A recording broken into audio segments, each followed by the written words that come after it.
اور باجوہ صاحب کے ان کے بھی اوپر نظر رکھنی چاہیے. ان کے اوپر بھی تھوڑا شوشہ چھوڑا گیا تھا. حالانکہ یہ تو نہیں ہے، ہم لوگ کون ہوتے ہیں کسی کو سرٹیفکیٹ دینے والے، لیکن ان کے پیچھے بھی کوئی ایسا ہی معاملہ ہے.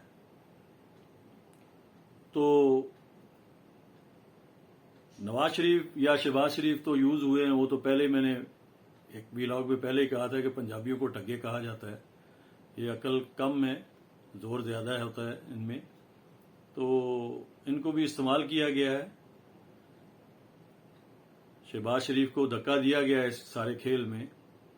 میں نے جیسے کہا کہ محرکات کئی ہیں، تو ان محرکات میں یہ 2-3 چیزیں بھی شامل کریں.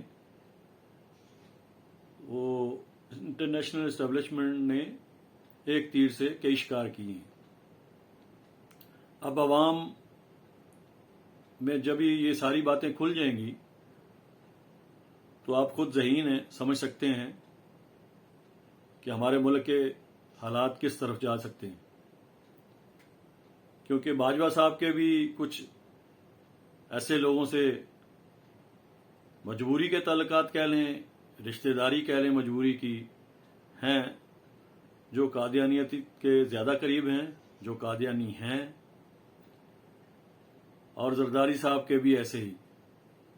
وہ تو منظر عام پہ آ چکی ہے بات کہ وہ بختاور کے جو سسرال والے ہیں وہ قادیانی ہیں. تو اس میں جب یہ فیکٹر اگر جیسے یہ پاکستانی عوام پوری طرح جانتی نہیں ہے، جب یہ باتیں پھیلیں گی اور پھر امریکہ کا ایشو جو وہ فیکٹر تو ہے ہی ہے آلریڈی کہ امریکہ نے سائفر بھیجا، تو آپ سوچ سکتے ہیں کہ یہ معاملات کہاں تک جائیں گے. ابھی بھی وقت ہے، الیکشن کا اناؤنس ہو جائے، اعلان ہو جائے تو یہ شاید یہ معاملے ایسے دبے کے دبے رہ جائیں. ورنہ جس طریقے سے معیشت گر رہی ہے، جس طریقے سے حالات چینج ہو رہے ہیں، پروٹیسٹ بڑھ رہے ہیں، تو ایسے حالات سنبھالنا مشکل ہو جائیں گے.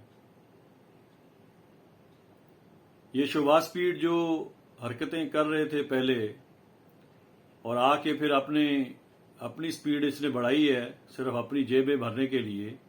سوئمنگ پول پہ خرچہ، مفتاح اسماعیل کے گھر کی تزئین آرائش، اس کی سجاوٹ پہ 48 لاکھ. کیا پہلے کوئی لوگ نہیں رہتے تھے اس گھر میں؟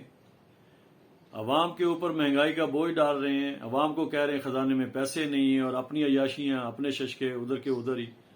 اور انوکھا لاڈلا جو پنجاب میں بٹھا دیا، اس کے لیے ہر طریقے سے ہر قسم کے غیر آئینی اقدامات کیے جا رہے ہیں. اور ہمارے ادارے خاموش ہیں، ہماری سپریم کورٹ خاموش ہے، ججز حضرات، عدلیہ اور لوہار کورٹ تو پہلے سے ہی ان کے ہاتھ میں ہے، وہاں سے تو کچھ ہونے والا نہیں ہے. آخرکار عوام پھر اپنے ہاتھ میں قانون کو لے گی اور کوئی راستہ نظر نہیں آ رہا ہے. تو ساری جو فوکس وہ باجوہ صاحب کے اوپر ہی آتی ہے کہ خدارا وقت کو سنبھالیے، یہی وقت ہے. تو آپ کے ہاتھ میں سارا اختیار ہے. بچے کو پتہ ہے جو آپ چاہیں گے پاکستان میں وہی کچھ ہو سکتا ہے، وہی ہوگا. خان صاحب بلا وجہ جوڈیشل کمیشن کے پیچھے پڑے ہیں، ان کے لیے بھی دعا گو ہیں. مشورہ بھی ہے کہ اگر آپ نے جوڈیشل کمیشن بنوا بھی لیا تو جوڈیشل کمیشن میں ہوں گے کون؟ یہی لوگ ہوں گے جنہوں نے آپ کو ہٹایا ہے، یہی آئی ایس آئی کے بندے ہوں گے، یہی آئی بی کے ہوں گے، یہی ججز ہوں گے، یہی چیف آف سٹاف کے آدمی ہوں گے.